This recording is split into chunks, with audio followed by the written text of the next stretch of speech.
بسم اللہ الرحمن الرحیم الحمدللہ والصلاة والسلام علی رسول اللہ اما بعد۔ جیسا کہ پچھلے درس میں ہم نے سورہ آل عمران کی آیت نمبر 75 اور 76 کی تلاوت، ترجمہ اور تفسیر سماعت کی،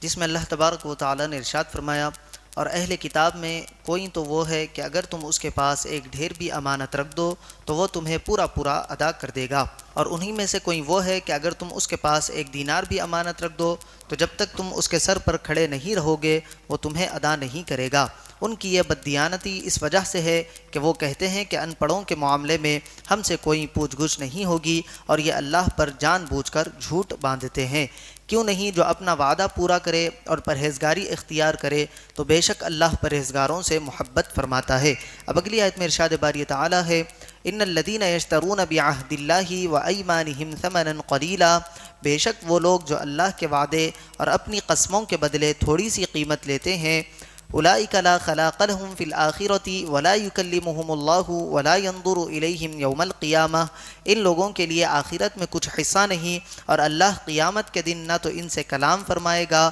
اور نہ ان کی طرف نظر کرے گا، ولا یزکیہم ولہم عذاب علیم، اور نہ انہیں پاک کرے گا اور ان کے لیے دردناک عذاب ہے۔ یہ آیت یہودیوں کے علماء اور ان کے کچھ سرداروں مثلا ابو رافع، کعب بن اشرف اور حی بن اخطب وغیرہ کے بارے میں نازل ہوئی، جنہوں نے اللہ تعالیٰ کا وہ عہد چھپایا تھا جو نبی آخر الزماں صلی اللہ علیہ وسلم پر ایمان لانے کے متعلق ان سے توریت میں لیا گیا تھا۔ انہوں نے اس کو بدل دیا اور بجائے اس کے اپنے ہاتھوں سے کچھ کا کچھ لکھ دیا اور جھوٹی قسم کھائی کہ یہ اللہ کی طرف سے ہے، اور یہ سب کچھ انہوں نے اپنی جماعت کے جاہلوں سے رشوتیں اور مال و دولت حاصل کرنے کے لیے کیا۔ ان کے لیے یہ شدید وعید بیان کی گئی کہ جو لوگ اللہ کے وعدے اور اپنی قسموں کے بدلے تھوڑی سی قیمت لیتے ہیں، ان لوگوں کے لیے آخرت میں کچھ حصہ نہیں، اور اللہ قیامت کے دن نہ تو ان سے کلام فرمائے گا اور نہ ان کی طرف نظر رحمت کرے گا اور نہ انہیں پاک کرے گا، اور ان کے لیے دردناک عذاب ہے۔ اس وعید میں جھوٹی قسم کھا کر مال لے لینے والے،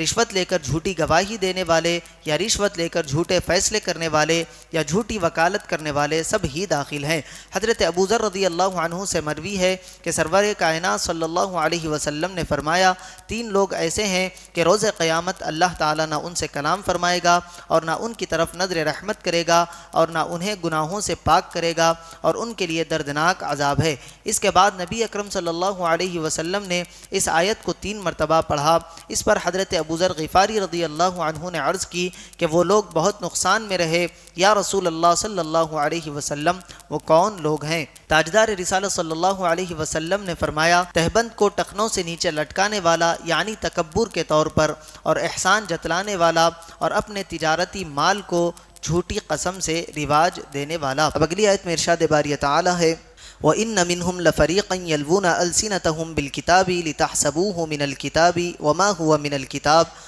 اور یقیناً ان اہل کتاب میں سے کچھ وہ ہیں جو زبان کو مروڑ کر کتاب پڑھتے ہیں تاکہ تم سمجھو کہ یہ بھی کتاب کا حصہ ہے، حالانکہ وہ کتاب کا حصہ نہیں ہے۔ وَيَقُولُونَ هُوَ مِنْ عِنْدِ اللَّهِ وَمَا هُوَ مِنْ عِنْدِ اللَّهِ، اور یہ لوگ کہتے ہیں یہ اللہ کی طرف سے ہے، حالانکہ وہ ہرگز اللہ کی طرف سے نہیں ہے۔ وَيَقُولُونَ عَلَى اللَّهِ الْكَذِبَ وَهُمْ يَعْلَمُونَ، اور یہ لوگ جان بوجھ کر اللہ پر جھوٹ باندھتے ہیں۔ یہودیوں کے بارے میں فرمایا کہ وہ توریت پڑھتے ہوئے گڑبڑ کرتے ہیں اور اپنی طرف سے کچھ مفہوم ملا کر اس انداز میں پڑھتے ہیں کہ لوگ سمجھے کہ یہ بھی اللہ کا کلام ہے، حالانکہ وہ کتاب اللہ کا حصہ نہیں ہوتا۔ یہ تأثر دینے کے ساتھ بعض اوقات صراحت بھی کر دیتے ہیں کہ یہ اللہ کا کلام ہے، حالانکہ یہ صریح جھوٹ ہوتا ہے۔ آج کل بھی ایسے لوگ دیکھے ہیں جو توحید کی آیتیں پڑھ کر انبیاء علیہم السلام اور اولیاء رحمۃ اللہ علیہم کی شان کا انکار کرتے ہیں، اور یہ تأثر دیتے ہیں کہ یہ شان انبیاء کا انکار بھی قرآن میں ہے،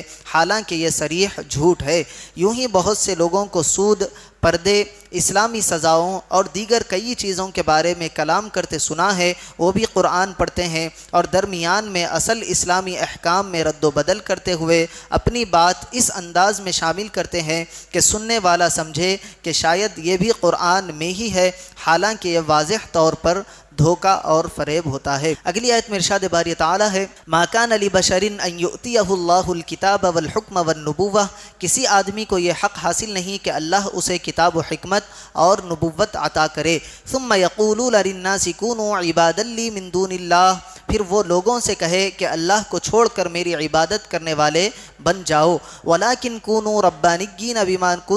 بما کنتم تعلمون الکتاب وبما کنتم تدرسون، بلکہ وہ یہ کہے گا کہ اللہ والے ہو جاؤ کیونکہ تم کتاب کی تعلیم دیتے ہو اور اس لیے کہ تم خود بھی اسے پڑھتے ہو۔ ولا یأمرکم ان تتخذوا الملائکۃ والنبیین اربابا، اور نہ تمہیں یہ حکم دے گا کہ فرشتوں اور نبیوں کو رب بنا لو۔ ایأمرکم بالکفر بعد اذ انتم مسلمون، کیا وہ تمہیں تمہارے مسلمان ہونے کے بعد کفر کا حکم دے گا؟ یہاں انبیاء کرام علیہم السلام کی شان کا بیان اور ان پر ہونے والے اعتراض کا جواب ہے۔ جیسا کہ آیت کے شان نزول سے واضح ہے، فرمایا گیا کہ کسی آدمی کو یہ حق حاصل نہیں کہ اللہ تعالیٰ اسے کمال علم و عمل عطا فرمائے اور اسے گناہوں سے معصوم بنائے اور وہ پھر لوگوں کو اپنی عبادت کی دعوت دے۔ یہ انبیاء علیہم السلام سے ناممکن ہے اور ان کی طرف ایسی نسبت بہتان ہے۔ انبیاء کرام علیہم السلام تو اللہ کی عبادت اور ربانی یعنی اللہ والے بننے کی طرف دعوت دیتے ہیں۔ اس آیت کے شان نزول کے بارے میں ایک قول یہ ہے کہ نجران کے عیسائیوں نے کہا کہ ہمیں حضرت عیسیٰ علیہ السلام نے حکم دیا ہے کہ ہم انہیں رب مانیں، تو اس آیت میں اللہ تعالیٰ نے ان کے اس قول کی تکذیب کی اور بتایا کہ انبیاء علیہم السلام کی شان سے ایسا کہنا ممکن ہی نہیں۔ جبکہ دوسرا قول یہ ہے کہ ابو رافع یہودی اور ایک عیسائی نے رسول کریم صلی اللہ علیہ وسلم سے کہا اے محمد صلی اللہ علیہ وسلم، آپ چاہتے ہیں کہ ہم آپ کی عبادت کریں اور آپ کو رب مانیں؟ حضور اکرم صلی اللہ علیہ وسلم نے فرمایا اللہ کی پناہ، میں غیر اللہ کی عبادت کا حکم کروں؟ نہ مجھے اللہ نے اس کا حکم دیا ہے اور نہ مجھے اس لیے بھیجا ہے۔ اس سے ثابت ہوا کہ علم و تعلیم کا ثمرہ یہ ہونا چاہیے کہ آدمی اللہ والا ہو جائے۔ جسے علم سے یہ فائدہ نہ ہو اس کا علم ضائع اور بیکار ہے۔ اللہ تبارک و تعالی سے دعا ہے کہنے اور سننے سے زیادہ اعمال صالحہ کی توفیق عطا فرمائے۔